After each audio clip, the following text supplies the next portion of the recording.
La question que nous nous posons aujourd'hui, c'est la question finalement que la revue politique et parlementaire pose dans son tout dernier numéro.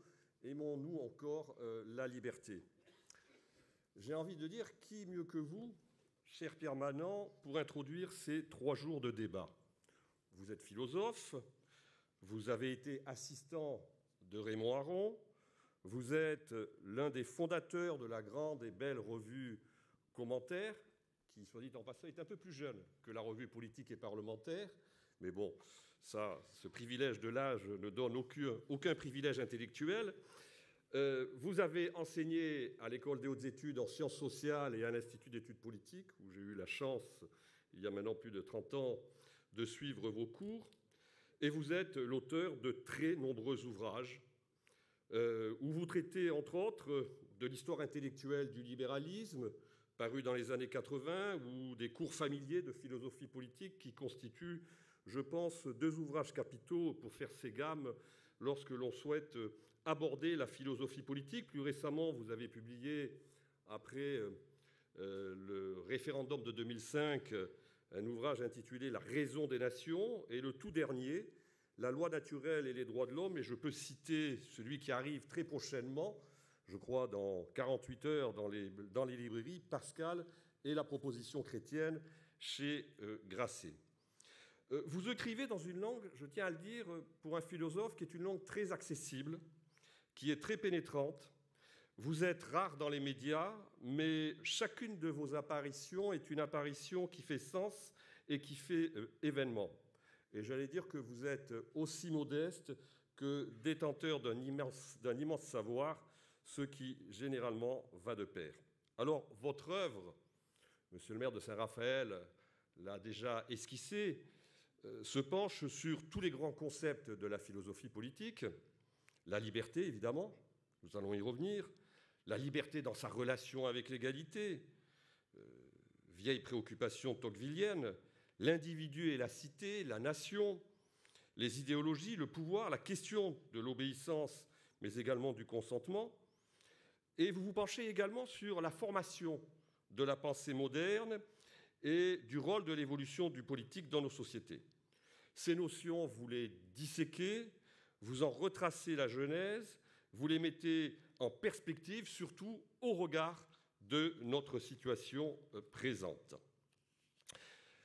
Et vous les décryptez surtout à l'aune des grands auteurs. Vous êtes quelque part l'illustration même que pour être un grand auteur, il faut d'abord être un grand lecteur, et vous êtes un grand lecteur. Vos lectures des classiques de la philosophie politique, de Platon à Hannah Arendt, en passant par Machiavel, Hobbes, Rousseau, Montesquieu, Benjamin Constant, Tocqueville, Marx et tous les autres, sont une invitation à la compréhension du monde passé, présent et de demain, si tant est qu'il soit possible de comprendre le monde de demain. À votre façon discrète, mais néanmoins empreinte d'une très grande ténacité, vous nous alertez. Vous êtes quelque part un lanceur d'alerte, mais je dirais que cette notion est tellement galvaudée aujourd'hui que je préfère utiliser une autre notion. Vous êtes une sorte de veilleur, un peu au sens où Max Weber parle ou évoque ce veilleur des Écritures saintes à la fin de la conférence sur le savant et le politique. Et nous avons envie de vous demander, comme nous demandons à ce veilleur dont parle Max Weber, où en est la nuit? Et au cœur de la pandémie, au moment où nous nous interrogions tous sur ce grand enfermement que fut le grand confinement, et finalement sur notre acceptation assez tacite à ces contraintes qui lui étaient associées, vous nous avez rappelé, je me souviens très bien, dans une interview qui avait dû être publiée, je crois, au printemps, au mois d'avril ou au mois de mai de cette année 2020, vous nous avez rappelé à juste titre qu'à bas bruit, je reprends vos termes, qu'à bas bruit et depuis de nombreuses années, nous sortions peu à peu, peut-être, du régime démocratique et libérale. Alors vous entendez bien qu'une revue qui est une revue républicaine, démocratique et libérale, au sens philosophique comme la revue politique et parlementaire, ne pouvait pas être insensible à un tel avertissement, d'où ces 3 jours autour de la liberté ici à Saint-Raphaël. Alors nous avons plus que jamais, et monsieur le maire de Saint-Raphaël l'a rappelé, à l'heure de l'immédiat, de la viralité compulsive, des nouvelles idéologies, souvent plus artificielles et moins construites qu'hier, mais tout aussi pernicieuses et dangereuses que celles du passé, des faux débats et des vraies outrances, des demi-mensonges aussi parfois érigés en vérité et des nouvelles propagandes, nous avons besoin d'une parole érudite, d'une parole en hauteur, d'une parole précise qui nous permette d'en revenir à l'essentiel et de nous projeter tout en comprenant d'où et par où nous venons. Nous vous remercions en tout cas d'avoir accepté notre invitation et c'est un vrai plaisir et un véritable honneur que de vous céder la parole, cher Pierre Manant.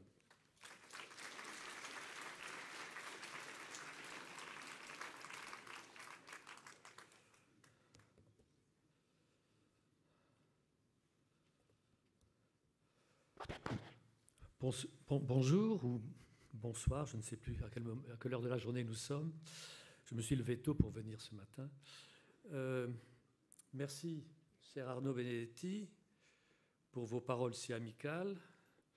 Merci à Monsieur le maire de Saint-Raphaël, à la revue politique et parlementaire et aux organisateurs de cette réunion, de ces 3 jours de réflexion.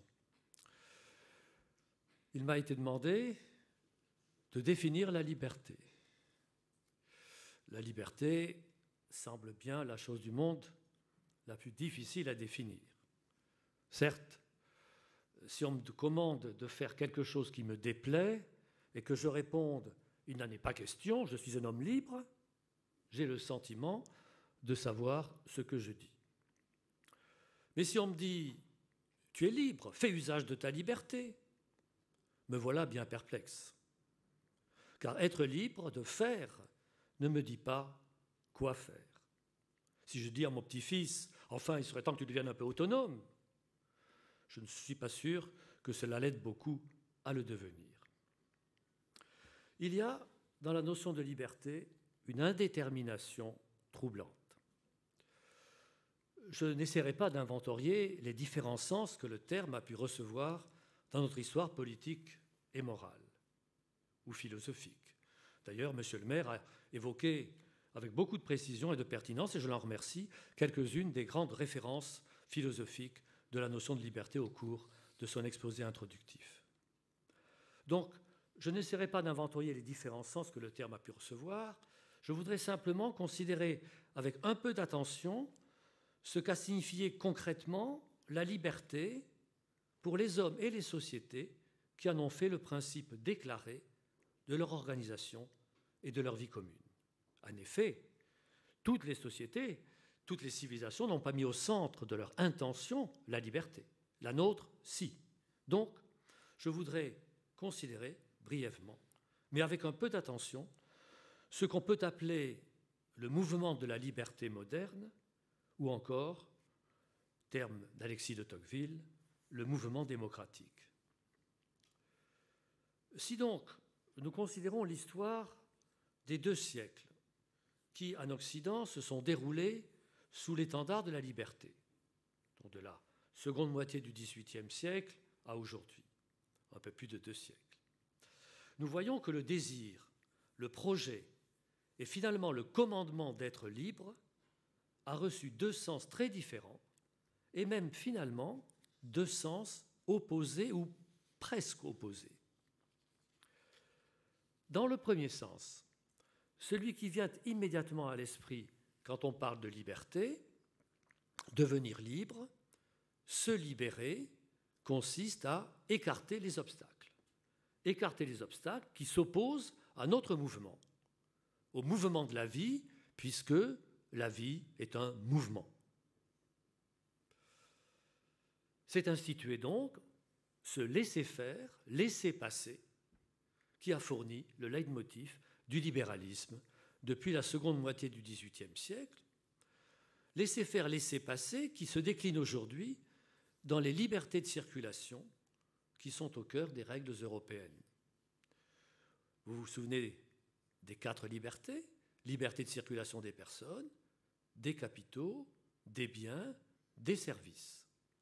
Ces 4 libertés concrétisent le sens que les Européens donnent aujourd'hui à la liberté.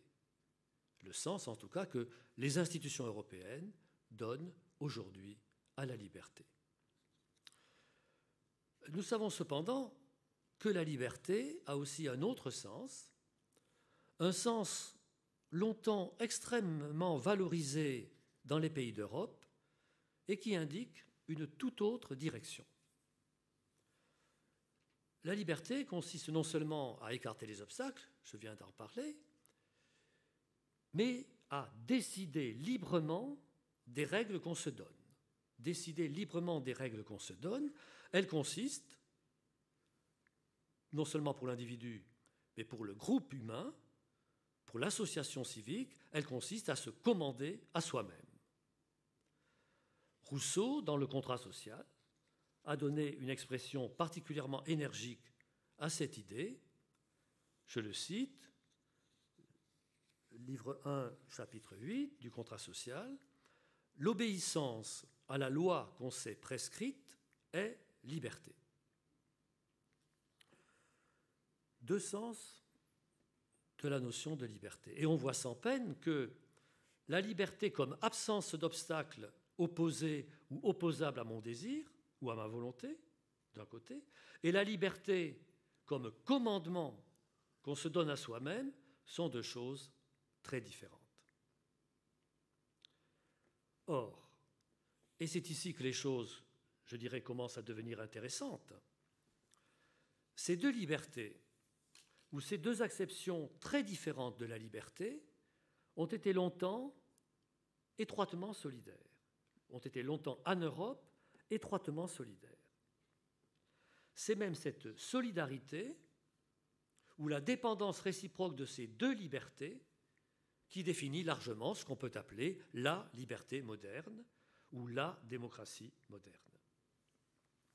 En effet, le mouvement démocratique a visé à la fois à accroître les libertés individuelles, à accroître les libertés de circulation au sens le plus large du terme, liberté de circulation au moins dans le cadre national, dans le cadre international c'est plus compliqué, accroître les libertés de circulation au moins dans le cadre national, et à organiser ce qu'on pourrait appeler la liberté politique propre à la démocratie.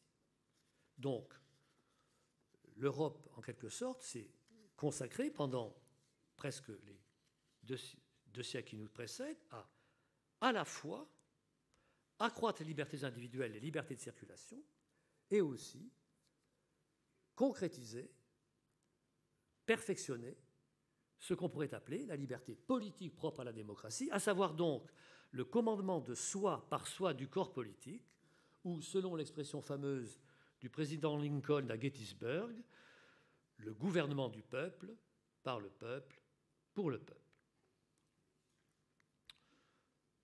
Ainsi, la démocratie, prise dans son sens complet, a consisté à la fois à élargir les libertés individuelles, les libertés de circulation au sens le plus large du terme, et à accroître le domaine de la loi commune, des règles communes définies librement, c'est-à-dire souverainement, par les citoyens ou leurs représentants. Ces deux libertés, qu'on peut résumer comme la liberté de l'individu et la liberté du citoyen, ces deux libertés ont été poursuivies simultanément et solidairement. Premier point. Elles ont été poursuivies simultanément et solidairement, mais elles se sont souvent aussi trouvées en opposition, en tout cas en tension. Ma liberté d'individu et ma liberté de citoyen sont solidaires, mais elles tirent, si j'ose dire, pour ainsi dire, dans deux directions divergentes. D'une part, je veux être libre de chercher le bonheur comme je l'entends, premier sens.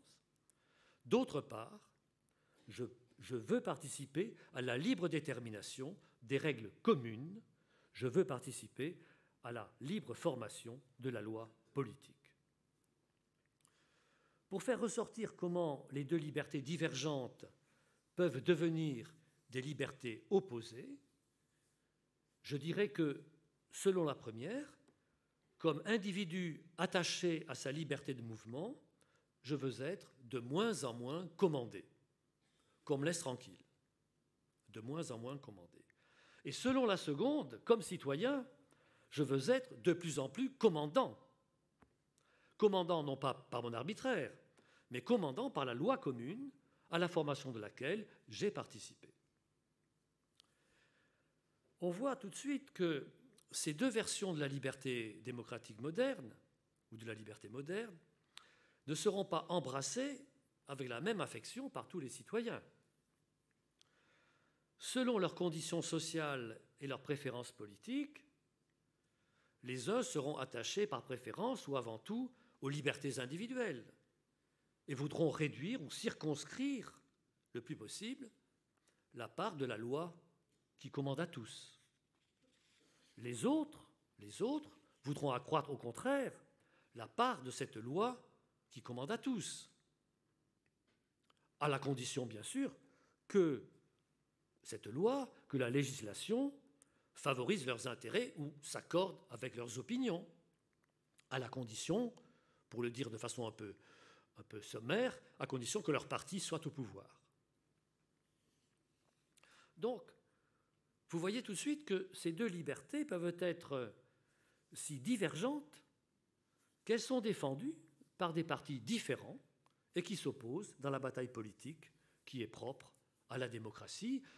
On dira alors sommairement, les partis libéraux sont plutôt partisans de la première liberté et les partis que l'on dira plus républicains ou de tendance socialiste ou de gauche, ici j'emploie ces termes sans aucune rigueur politique, seront plus favorables à la loi commune. Mais si ces deux versions de la liberté peuvent être défendues par préférence par des partis différents, par des groupes de partis différents, en même temps, c'est la lutte, la rivalité de ces deux partis ou groupes de partis qui fait la vie même de notre régime. Ce qui confirme que les deux libertés, liberté de l'individu et liberté du citoyen, sont intrinsèquement solidaires, autant qu'elles sont parfois, souvent, tendanciellement opposées. Quant à leur solidarité, une remarque très simple en fera percevoir le ressort. Pour être un vrai citoyen, un citoyen capable de participer à la délibération, à la législation, il vaut mieux que je sois d'abord un libre individu, que je sois libre de circuler, de m'informer, de m'associer. Si, par exemple, je ne peux pas circuler sans montrer un passeport intérieur, comme cela s'est fait ou comme cela se fait encore dans certains pays, je ne peux guère m'informer librement de la situation de mon pays.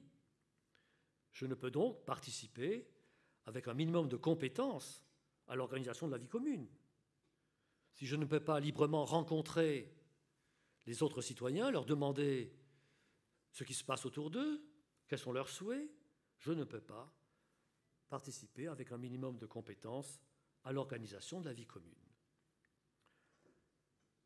Ce lien entre la liberté de l'individu et la liberté ou la souveraineté du citoyen, c'est ce que nous appelons en France, d'une très belle expression, c'est ce que nous appelons les libertés publiques. Les libertés publiques, telles que les grandes lois de la Troisième République les ont définies, liberté de la presse, liberté d'association, etc. Ces libertés sont dites publiques car elles sont instituées et garanties par le législateur. Le législateur est l'ensemble des institutions publiques, en particulier l'institution judiciaire, et aussi parce qu'elle donne son caractère, sa physionomie libre précisément, sa physionomie de liberté à la vie publique, à l'espace public. Donc ce que je viens d'évoquer très sommairement, liberté de l'individu, liberté du citoyen, jointes ensemble par les libertés publiques, ce que je viens d'évoquer très sommairement, c'est, je dirais, le régime classique de la démocratie moderne, le régime de la République française, tel que la Troisième République lui a donné sa forme maîtresse, si j'ose dire, et tel qu'il a été prolongé par les républiques successives, la 4e, la 5e, tel qu'il a été prolongé jusqu'à quand, je ne saurais pas répondre précisément à cette question, car assurément, en tout cas c'est la thèse que je vais soutenir devant vous, assurément, ce n'est plus vraiment le régime sous lequel nous vivons aujourd'hui. Si nous considérons notre histoire récente, nous observons que le législateur a promulgué des lois importantes qui étendent les libertés individuelles, qui accordent de nouveaux droits, lois importantes dont certaines même, on peut le dire, bouleversent des composantes fondamentales de la vie sociale, comme les règles de la filiation, tandis que ce même législateur, qui a tant d'ambition dans l'institution des nouveaux droits, a de plus en plus de peine à faire respecter les lois ou les règles qui visent, je dirais, à donner forme au commun, donner forme à la chose commune, aussi raisonnable et même nécessaire qu'elle semble, comme les lois ou règles protégeant ou encourageant l'usage de la langue française en France.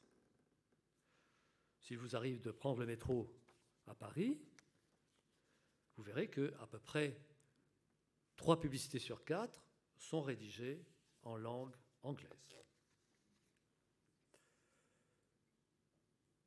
Ainsi, tandis que dans la forme classique de notre régime, cette forme exemplifiée par la Troisième République, il y avait un certain équilibre dans l'attention. Il y a toujours de l'attention dans la vie sociale. Il y avait un certain équilibre dans l'attention entre les droits individuels et ce qu'on pourrait appeler les droits du commun.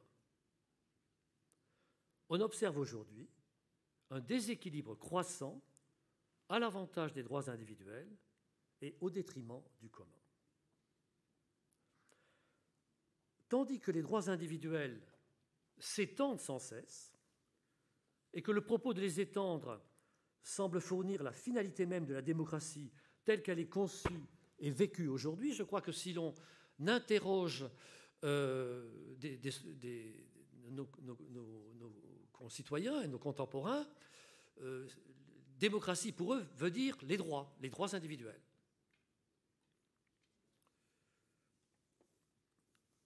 Donc, tandis que les droits individuels semblent fournir la finalité même de la démocratie aujourd'hui, les droits du commun, de la chose commune que nous formons ensemble, semblent s'étioler, être laissés en déshérence, à tel point que l'idée même d'un droit du commun semble avoir perdu sa légitimité. Pour reprendre l'exemple de la langue française, une tentative pour faire prévaloir l'obligation de parler un minimum de français, de langue française, sur les chantiers en France, a été déboutée comme attentatoire aux libertés individuelles et aux droits humains. À la place donc d'un équilibre sous tension entre droits individuels et droits du commun, un déséquilibre croissant à l'avantage des premiers, des droits individuels, jusqu'au point où la possibilité même de préserver les seconds semble en péril.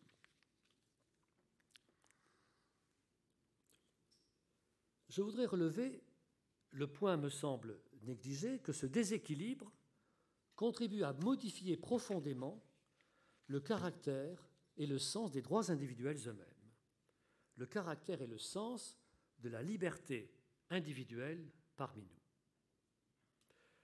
Les libertés publiques, instituées par la Troisième République, facilitaient et encourageaient ce que nous appelons aujourd'hui, dans une très belle expression et très parlante, la participation citoyenne. La participation au débat concernant la forme de la vie commune.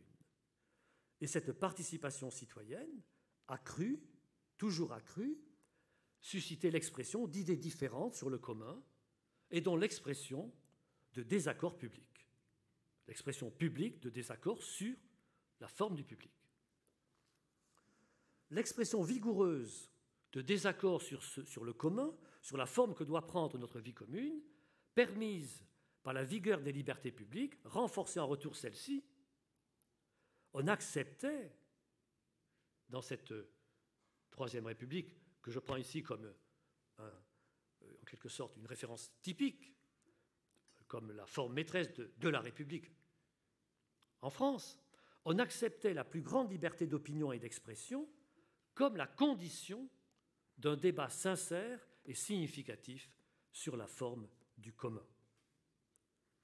L'engagement dans l'effort de définition du commun, quelle vie commune voulons-nous mener ensemble, justifiait et en somme nécessitait la plus grande extension de la liberté d'opinion et d'expression qui est par excellence à la fois une liberté individuelle et une liberté publique.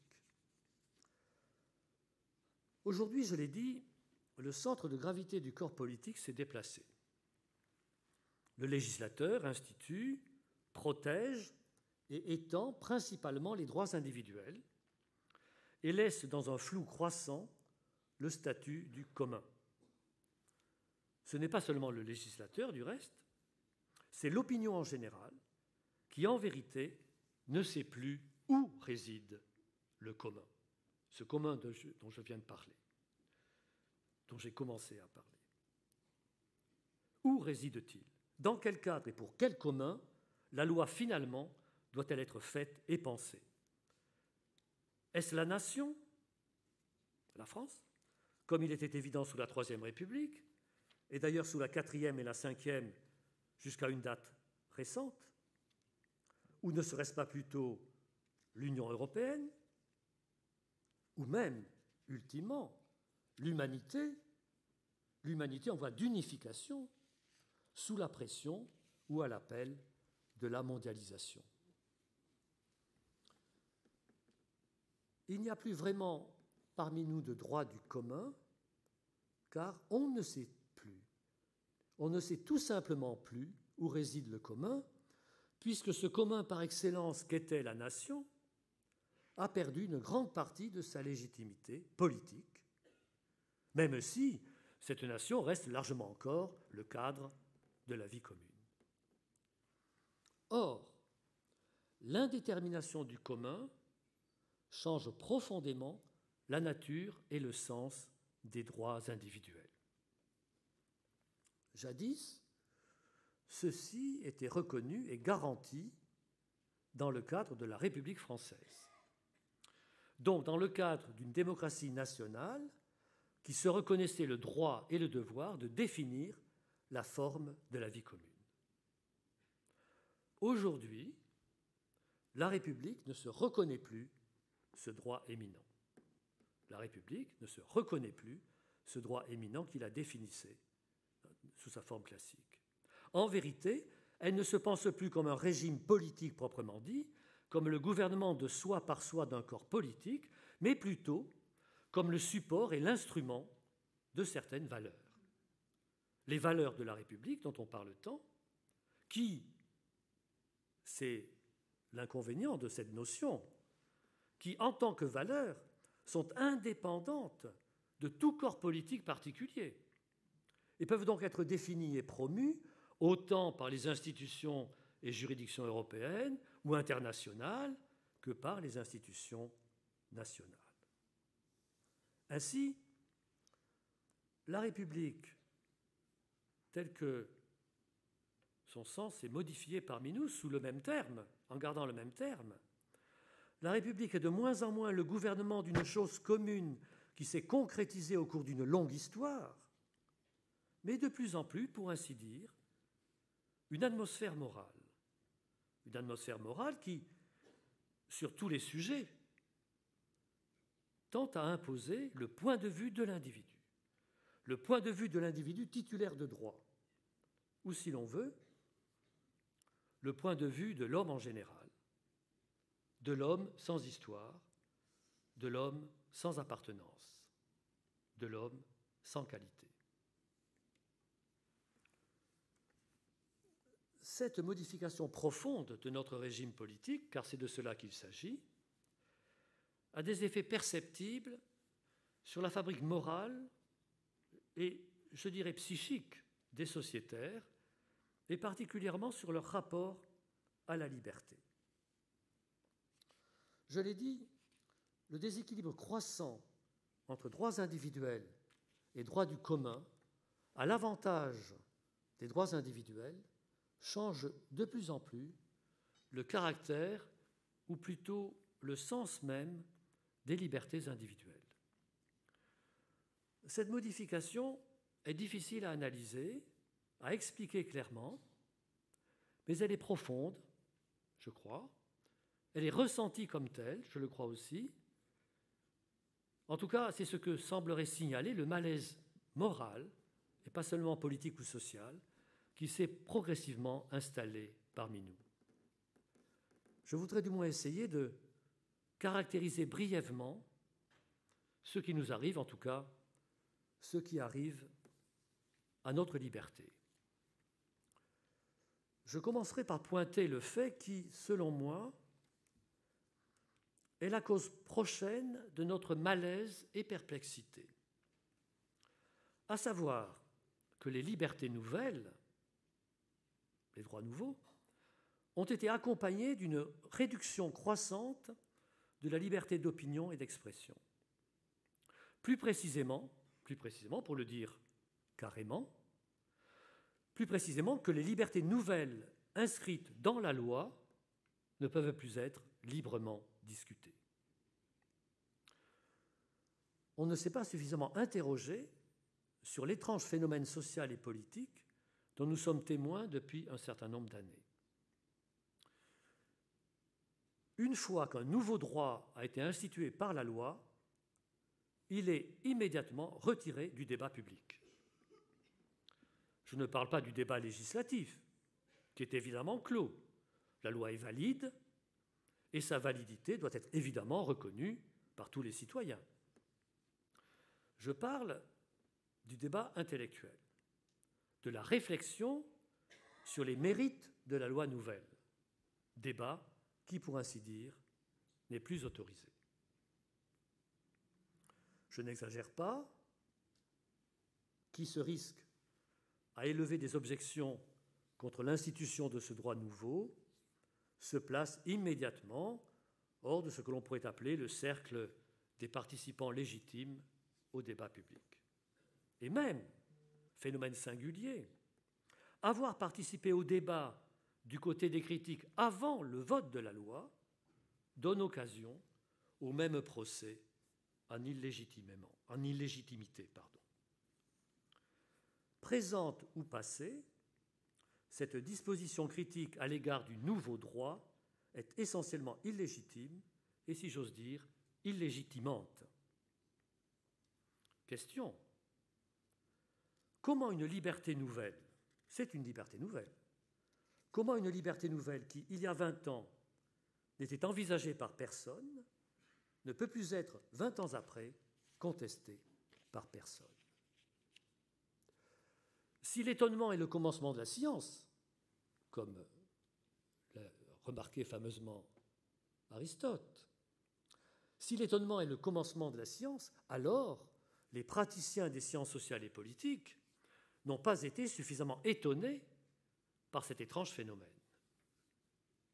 Quant à moi, si ce phénomène ne cesse de m'étonner, je ne prétends pas en avoir découvert une explication satisfaisante, mais je voudrais en tout cas avancer devant vous 2 suggestions qui peuvent avoir une certaine vertu explicative, car il y a là un phénomène à expliquer. Les nouveaux droits, les nouvelles libertés concernent principalement la vie privée, souvent la vie intime. Ils ne concernent pas la vie commune, ils ne débouchent pas sur une participation plus complète à la vie commune. À la différence des libertés publiques qui ouvraient sur une plus grande vitalité du commun, l'extension du droit de vote, l'exercice de la liberté d'association, étendaient et, pour ainsi dire, intensifiaient la participation au commun, les nouveaux droits s'arrêtent, pour ainsi dire, en eux-mêmes. on affirme parfois que ces nouveaux droits élargissent la citoyenneté. C'est là, je crois, un abus de langage. Un indice de plus est particulièrement significatif de la perte de sens de la citoyenneté parmi nous. Je dirais, peut-être un peu trop acidement, mais je dirais tout est susceptible de devenir citoyen aux yeux de qui ne sait plus ce que citoyenneté veut dire. Citoyen est ce qui se rapporte au gouvernement du commun, à l'action commune. L'élargissement du droit de vote se rapporte directement au gouvernement du commun. Il ouvre directement sur le commun. L'ouverture du mariage aux couples de personnes du même sexe, de quelque façon qu'on en juge par ailleurs, n'entretient aucun rapport avec le gouvernement du commun. Cette loi change radicalement la définition du mariage, sans toucher en rien l'institution politique. Eh bien, c'est pour cela précisément que ces nouvelles libertés sont, pour ainsi dire, sacralisées aussitôt qu'instituées. Ne débouchant sur aucune participation accrue à la chose commune, n'ouvrant sur aucun au-delà d'elles-mêmes, à la différence des libertés publiques, elles n'ont d'appui que dans la loi qui les institue. La loi qui les institue inclut donc, non pas littéralement, mais par implication, l'interdiction de les contester. On dira que l'extension du droit de vote jusqu'au suffrage universel ne souffre pas non plus de contestation parmi nous. C'est vrai, mais le rapprochement montre précisément que le parallèle n'est pas pertinent. L'élargissement du droit de suffrage, élargissant la participation au commun, ce droit de suffrage, contribue à définir le commun, la forme même et la vie même du commun. Il n'a rien de commun, si j'ose dire, avec un droit qui prend pour matière la vie intime des personnes qui l'affectent et qui sont, à des degrés divers mais toujours essentiellement définis, par une condition minoritaire, parfois très minoritaire. Les libertés publiques qui s'ouvrent à la vie commune y trouvent dans cette vie commune un tel appui qu'elles n'ont nul besoin d'être protégées de toute critique. Les libertés qui s'attachent à une condition privée minoritaire n'ouvrent pas sur le commun où elles ne trouvent aucun appui. Elles réclament donc le privilège d'être indiscutables. L'autre élément d'explication, étroitement lié à ce que je viens d'évoquer, pourrait se formuler à peu près ainsi. Les droits nouveaux, les libertés nouvelles sont retirés de la discussion parce que leur caractère spécifique les rend, pour ainsi dire, impropres à la discussion publique. Ce droit nouveau, se validant lui-même au nom de l'égalité, n'invoquant d'autres arguments que l'évidence de la notion d'égalité, il n'invite à aucune discussion. Ou on accepte cette évidence, ou on la rejette. Si l'on entre à son propos dans une discussion sur la place et les conséquences, sur le sens de ce droit, dans la configuration de la vie commune, il perd immédiatement le caractère absolu, le caractère d'évidence qui faisait sa force irrésistible. Et comme on suppose qu'il repose sur une évidence, celui qui le conteste paraît contester l'évidence, non pas une évidence géométrique, mais une évidence morale, ce qui signale, pense-t-on, un esprit particulièrement étroit ou obtus, ou une volonté vicieuse, hostile aux droits élémentaires de l'être humain. Certains, bien sûr, développeront des études se voulant scientifiques, et qui le sont en un certain sens peut-être, sur les conséquences sociales des changements législatifs, mais on voit bien que l'objet d'études échappant largement à la lumière publique, il s'agit de l'intimité des familles, et les critères d'appréciation en ces matières étant très dépendants des choix de pensée et de vie de l'observateur, on ne peut pas attendre des résultats tant soit peu significatif, de telles études. Ainsi, on le voit, les divisions de l'opinion, les désaccords qui la déchirent, ont changé de caractère. Ils ne sont pas plus vifs que jadis, quand, par exemple, droite et gauche s'opposaient sur le statut des moyens de production, ou quand, dans un contexte tout autre, les Français se déchiraient sur l'indépendance de l'Algérie, sur la question de savoir s'il fallait accorder l'indépendance à l'Algérie. Les oppositions alors, autour de l'organisation économique ou autour de la question algérienne, pouvaient être vives, féroces même. Mais les protagonistes se comprenaient, en ce sens qu'ils partageaient le même objet, ils se disputaient sur la configuration du commun. En un sens, c'est la vivacité des oppositions qui motivait l'étendue de la liberté d'opinion et d'expression. Quand l'enjeu de la dispute est la configuration du commun, ce qui divise est en même temps ce qui rassemble, aussi longtemps du moins que les divisions ne débouchent pas sur la guerre civile. Aujourd'hui, pour des raisons que j'ai esquissées, il n'y a plus de débat sur la configuration du commun. On a observé l'effacement progressif de la division droite-gauche et on s'est d'abord félicité de ce qu'on a appelé la fin de la guerre civile française. C'est une expression qui est revenue souvent. Plus récemment, cependant, on a commencé à mesurer les conséquences démoralisantes d'un dispositif politique qui ne parvient plus à traduire dans la vie politique les oppositions qui traversent la société.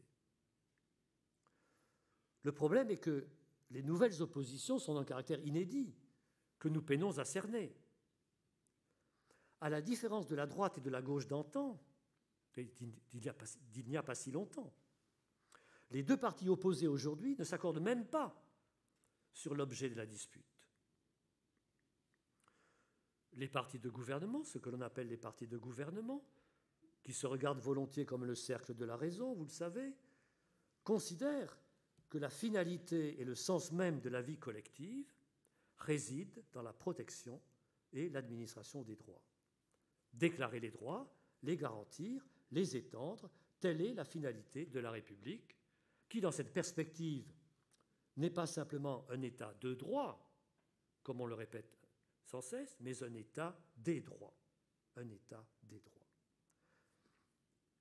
Il est difficile de donner une définition politique simple de l'autre parti ou des autres partis. On parle en général de populisme, quitte à distinguer entre populisme de gauche et populisme de droite ou d'extrême droite. Il y a parmi vous des spécialistes de ces questions et ils vous fourniront des analyses plus précises que ce que je vais immédiatement vous dire. Le terme de populisme a une incontestable pertinence. Ces partis ou ces secteurs de l'opinion fondent leur opposition aux partis de gouvernement sur la référence à un peuple politique diversement conçu.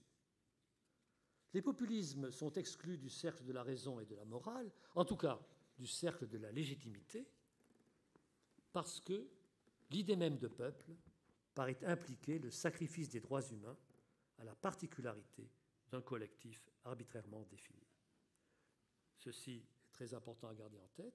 L'idée même de peuple paraît impliquer le sacrifice des droits humains. Sacrifice des droits humains à l'intérieur, parce qu'on suppose qu'un peuple politique opprimera nécessairement en lui les minorités et les droits individuels, et aussi sacrifice des droits humains de ceux qui sont en dehors de ce peuple, car ils n'auront pas le droit, ou n'auront qu'un droit limité, à devenir citoyens dans ce peuple, faire partie de ce peuple. C'est pour cela que ce qui définit notre situation, d'une certaine façon, c'est que la notion de peuple et la notion de droits et de libertés individuelles ont été entièrement séparés l'un de l'autre et, en quelque sorte, considérés comme des ennemis. il est temps que je m'achemine vers la conclusion. Si nous réfléchissons un instant froidement, nous voyons que cette division parti de gouvernement, peuple populiste, cette division n'aurait jamais dû se produire. Qu'est-ce que la République en effet, sinon l'articulation entre la protection des droits humains et l'organisation d'un peuple politique? Comment cette division a-t-elle pu se produire? En tout cas, dès lors que le peuple politique, le commun en tant que tel, apparaît comme l'ennemi naturel des droits humains, la protection des droits est de plus en plus confiée à des institutions indépendantes de la vie politique du peuple concerné, donc à des institutions judiciaires ou parajudiciaires, en tout cas dont la légitimité n'est pas politique, n'étant pas fondée sur l'élection. Ce n'est pas seulement l'institution judiciaire qui prend un ascendant croissant, gouvernement des juges dont on parle, c'est le mode de pensée judiciaire qui pénètre la société et inspire l'opinion publique. Ce n'est donc plus la décision politique portant sur le commun qui donne le ton à la société. L'atmosphère publique est de moins en moins tolérante de désaccords qui ne sont pas susceptibles d'être tranchés par un jugement judiciaire ou par un jugement procédant à la manière d'un jugement judiciaire. Et elle tente à les ramener à des désaccords appelant une décision judiciaire. Que l'on songe à la pénalisation croissante des désaccords, aux actions en justice portées par des associations militantes dont c'est la raison d'être et d'ailleurs l'intérêt. Que l'on songe aux dénonciations publiques, prononçant avec aplomb que ceci ou cela n'est pas une opinion, mais un délit.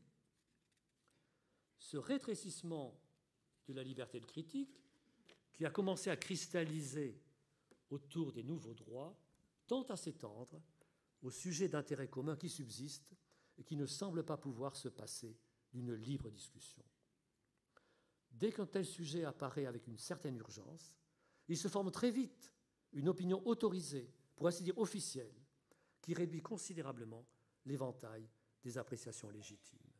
Et cette opinion obligatoire suscite immédiatement, dans le camp opposé, des interprétations complotistes qui ne contribuent ni à la liberté ni à la pertinence du débat.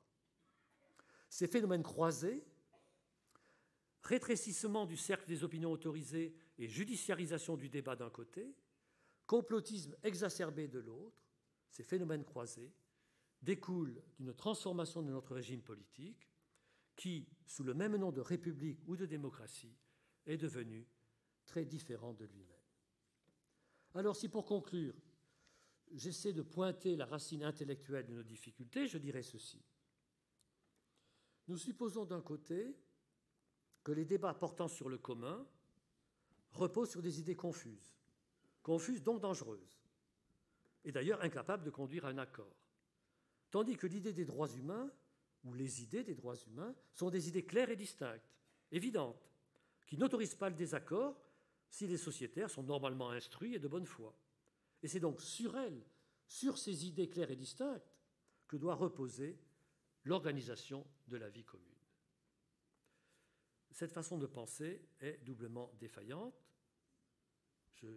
J'en ai esquissé rapidement les raisons.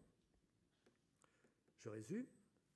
D'une part, les idées portant sur le commun sont souvent confuses, en effet, mais elles sont très diverses, nécessairement très diverses. Elles se critiquent et parfois se corrigent l'une l'autre. En tout cas, elles appellent la plus grande liberté d'expression si elles doivent pouvoir guider l'action politique et sociale en traduisant les sentiments du corps civique dans leur diversité. D'autre part, l'idée des droits humains est moins claire qu'il ne semble. Et c'est un point sur lequel il conviendrait de réfléchir plus sérieusement que nous ne le faisons d'habitude. L'idée des droits humains est moins claire qu'il ne semble. Plus, j'emploie ce terme d'un usage périlleux ou dangereux, mais je dirais qu'elle est plus dangereuse, cette idée, qu'il ne semble aussi, car si on l'isole de toute autre considération, si on isole la revendication des droits individuels de toute autre considération, elle se ramène à la revendication illimitée de l'individu humain qui ne veut rien savoir des exigences légitimes du commun. L'étiolement de la liberté parmi nous découle de la dégradation de notre régime, qui a vu se séparer les deux composantes que sa raison d'être même était de tenir solidement ensemble, à savoir les droits humains et la chose commune, les droits de l'homme et la République. Peut-on réunir à nouveau, réaccorder ce qui n'aurait jamais dû se séparer? Je ne sais pas répondre à cette question. En tout cas, si nous voulons avoir une chance de ranimer la République, nous devons accepter, nous devons encourager une liberté de parole, c'est-à-dire d'abord de pensée, beaucoup plus grande que celle fort circonscrite dans laquelle nous nous sommes établis depuis trop longtemps déjà, dans laquelle nous nous sommes établis et finalement, j'en ai peur, endormis. Je vous remercie. Merci à vous.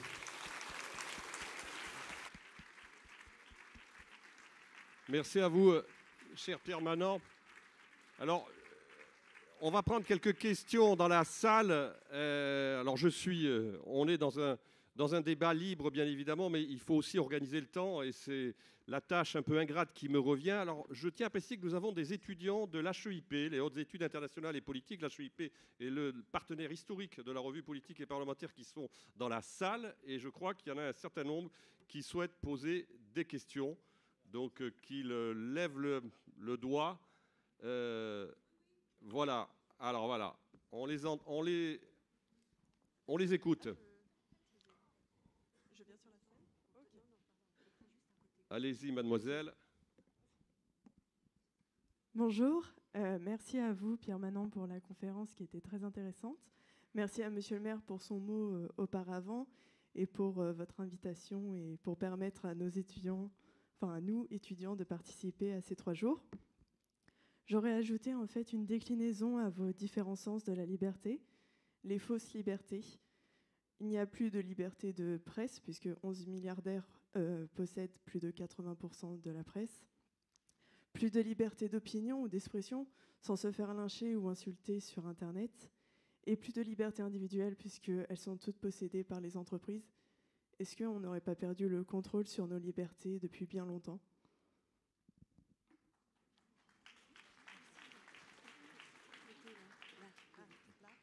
Toutes les questions que vous posez, la propriété des médias dans quelques mains, les entreprises, les réseaux sociaux sont des questions tout à fait pertinentes. Mais personne n'a jamais dit que la liberté est chose facile. Elle rencontre des obstacles.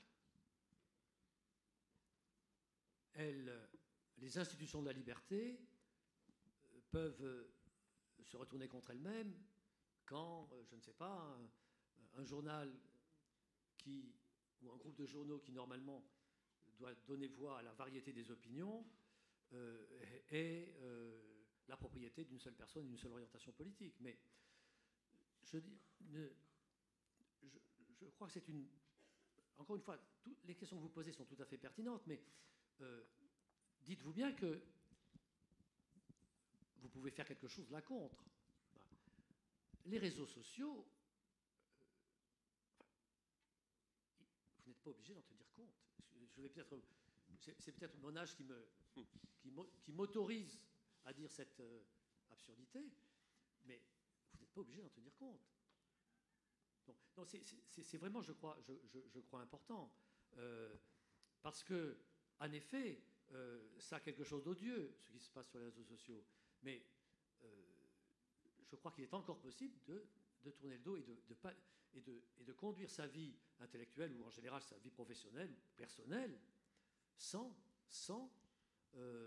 participer ou en participant de la façon la plus circonscrite possible aux réseaux sociaux, car effectivement, je ne pense pas qu'il soit tellement envisageable que les réseaux soient jamais régulés de façon à ce que leur usage soit satisfaisant. Donc, alors, s'agissant des autres questions,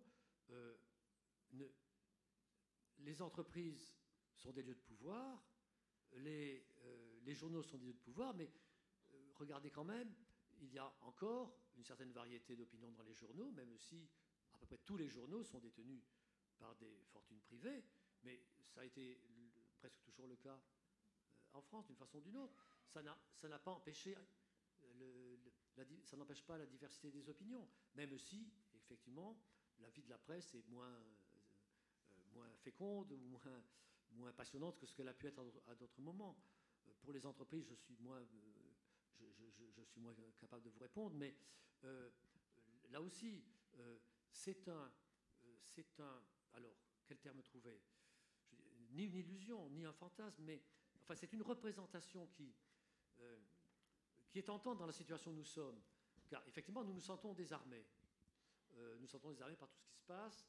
Nous avons l'impression que tout nous échappe.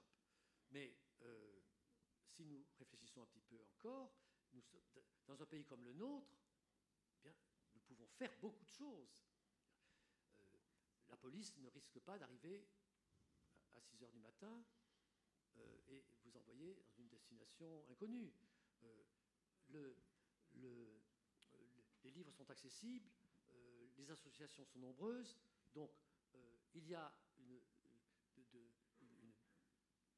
larges perspectives encore pour ceux qui veulent participer à la vie commune. Et ce n'est pas à l'âge que les plus jeunes d'entre vous ont ici qu'il faut à ce point partir battu. Merci Pierre Manant. Une autre question peut-être, toujours d'un étudiant de l'HEIP, je crois qu'il y en avait une autre. Mademoiselle, allez-y. Bonjour, merci pour cette conférence très enrichissante. J'avais une question. Pensez-vous que les Français recherchent une liberté toujours plus extrême et idéale? Vaste question. D'abord, dire les Français, bien sûr, nous nous faisons des idées assez différentes de la liberté. Je suis sûr que, je ne sais pas, ce que j'ai eu le plaisir et l'honneur de vous dire, bien, beaucoup de ceux qui écrivent sur ces questions ne seraient pas d'accord. Peut-être que même que M. Gaspard Koenig, qui vous entretiendra ce soir, n'est pas d'accord. Je le croirais plutôt. Donc, nous ne faisons pas une idée de la liberté et les sociétés en général ne se font pas la même idée de la liberté. Après tout, les choses sont tellement mystérieuses dans la vie sociale, le rapport entre les idées et la vie sociale, que pendant des décennies et des décennies dans un pays comme la France, une bonne partie du corps électoral et une grande partie de la classe ouvrière, et des intellectuels, ce qu'on appelle les intellectuels, a considéré que le régime soviétique, le régime communiste, y compris le régime stalinien, était le régime de la liberté enfin accomplie. Tandis que chez nous, nous n'avions qu'une liberté mutilée, aliénée, etc. Donc, non, on ne peut pas dire que tout le monde se fait la même idée de la liberté, on ne peut pas dire non plus que tout le monde a la même envie de liberté. Nous devons interroger, chacun de nous doit s'interroger sur la sincérité aussi de son idée de la liberté, car quel plaisir de prendre position dans l'espace public et de dire ceci est bon, ceci est mauvais. Tout le monde éprouve ce sentiment, non seulement ceux qui parlent à une tribune, mais aussi ceux qui parlent dans les circonstances ordinaires de la vie. Donc, il y a un effort collectif de la société pour quand même essayer de poser ces questions en termes pertinents. Et puis, il y a, j'y reviens, c'est comme la première question, il y a aussi l'effort de chacun pour donner forme à sa vie et voir de quelle manière il considère les possibilités sociales, politiques, morales dans lesquelles il se trouve et de quelle manière il entend conduire sa vie. Là, il n'y a pas de... Je ne me sens pas en mesure de donner des conseils aux Français. Merci pour votre franchise et votre modestie surtout. peut-être une question ou deux, une ou deux questions dans la salle, sachant qu'après on est véritablement pris par le temps, d'ores et déjà.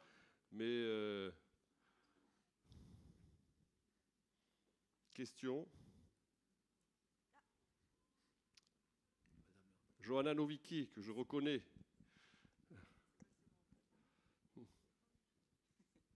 Merci beaucoup pour cette magnifique conférence. J'ai juste une question qui m'a troublée. Vous avez évoqué deux manières d'être libre, deux définitions de liberté, pas définition, mais considération, une qui concerne l'individu et l'autre la chose commune. Et vous avez dit les partis libéraux sont en faveur de la première, tandis que, et j'ai noté scrupuleusement, les partis républicains, socialistes et à gauche sont plutôt en faveur de la deuxième. Ma question est, peut-on être un républicain libéral en France ? Oui. En disant ce que vous venez de citer... Au sens de la Troisième République, oui. En disant ce que vous venez de citer très exactement, j'étais un peu embarrassé parce que je me rendais compte à quel point mon propos était sommaire et flou et susceptible de tant de critique. Non, mais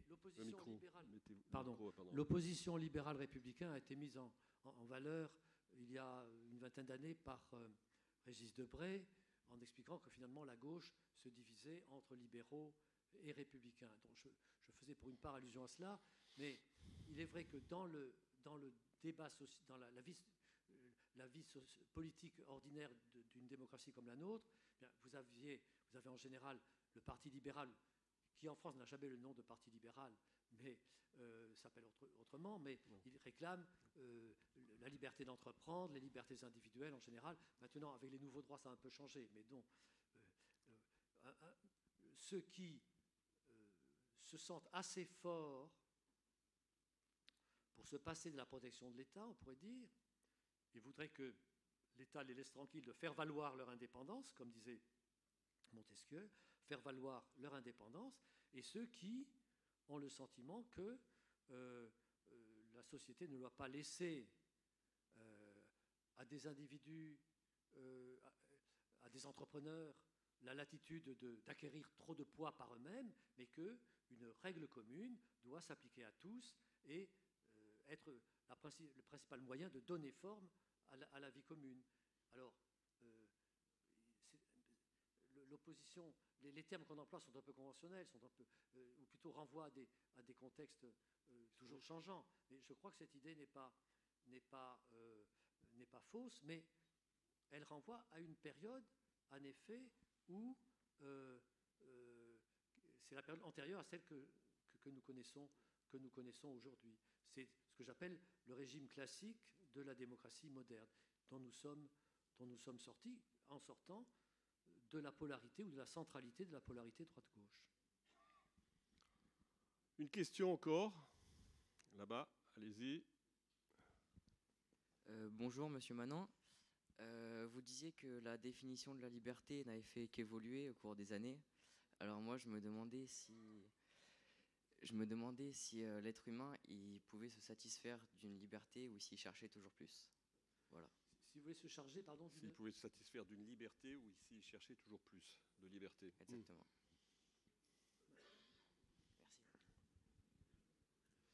Merci. Comme je l'ai dit à un moment en introduction, dire qu'on est libre de faire ne vous dit pas quoi faire. Monsieur le maire a évoqué la conception qu'Aristote se faisait de la liberté, qui plaçait au premier plan la vertu. Alors évidemment, quand on dit la vertu parmi nous, ce n'est pas motivant. Mais les Grecs plaçaient la vie civique sous la rubrique de la vertu. Qu'est-ce que ça voulait dire ? C'était qu'ils ne définissaient pas un droit d'être libre, mais ils cernaient une activité libre. Et une activité libre, c'est un effort, une mobilisation ce que les Grecs appelaient les vertus cardinales, le courage, la justice, la tempérance, la prudence, qui sont vertus de l'homme d'État, mais aussi les vertus du citoyen. Donc, quand on dit « soyez libre », effectivement, on ne dit pas grand-chose. Il faut cerner il faut essayer de préciser quelles sont les finalités de la liberté. Alors, vous posez un problème très intéressant que je ne peux pas traiter, mais je le formulerai ainsi. L'idée qu'on peut déterminer en somme ce qu'est la vraie liberté civique, la vraie participation civique, comme le pensaient les Grecs, c'est-à-dire l'exercice des vertus civiques. Encore une fois, courage, tempérance, justice et prudence. Bien, cette idée que l'on peut déterminer le sens de la liberté civique, c'est une idée qui est rejetée aujourd'hui parce qu'on considère que c'est une idée arbitraire du bien et qu'au fond, la liberté signifie que chacun peut se faire son idée du bien, son idée du bonheur, son idée du sens de la vie. Et certaines décisions de la Cour suprême américaine, dont on a beaucoup parlé dans la période récente et dont on parle beaucoup en général, certaines décisions ont été prises au nom de l'argument que chaque être humain était en somme, avait le droit de décider souverainement du sens de sa vie et de la manière dont il la conduit, c'est-à-dire qu'aucune considération extérieure à sa libre détermination ne pouvait lui être imposée. Donc là, nous voyons l'opposition entre une idée de la liberté politique qui a une détermination que l'on peut déterminer, à laquelle on peut donner un sens concret, l'exercice de certaines vertus, exemplifiées par les grands citoyens, non seulement de la Grèce et de Rome, mais aussi de l'histoire politique de notre pays. Monsieur le maire a évoqué certaines figures. Donc, la liberté des vertus, si j'ose dire, en ne souriant pas du mot vertu, et puis aujourd'hui, la liberté comme choix illimité de la forme de vie que l'on se donne. Et vous savez qu'aujourd'hui, sur les questions, par exemple, et je le mentionne sans l'aborder, par exemple, sur les questions du sexe, on voit bien que de l'appartenance sexuelle ou de la définition genrée, on voit que s'impose l'idée que chacun a en somme un droit absolu de librement déterminer son genre, sans que l'appréciation de ceux qui l'entourent, qu'elle soit de quelque ordre qu'elle soit, puisse intervenir dans cette liberté de choix. Vous avez là, j'aurais pu prendre ce sujet pour l'exposer. Oui, tout à fait. Vous avez là une opposition aussi très significative et qui mérite d'être creusée. Est-ce que la liberté est chose aussi indéterminée que nous le voulons, que nous le disons, que nous le pensons? Est-ce que nous ne pouvons pas nous retrouver sur une idée, je dirais, partageable et raisonnable, déterminée dans une certaine mesure, de la liberté? Merci. Alors, est-ce qu'il y a juste une dernière question? Allez, tout à fait au fond. Oui, voilà, levez-vous. Bonsoir. Il me semble avoir vu dans des sondages, des analyses, qu'il y a encore 20 ans, 50% des pays où des individus vivaient dans des démocraties, on ne serait plus qu'à 30% aujourd'hui. Un deuxième point aussi, qui sont des analyses que j'ai pu aussi lire à différents endroits, comme quoi, certes, l'individu cherche de plus en plus de liberté, mais on a aussi des demandes de plus en plus fortes d'un ordre dans le fonctionnement de nos sociétés. Donc ma question serait, au travers de ces deux exemples... On le verra dans le sondage, d'ailleurs, tout à l'heure. Ah, très bien.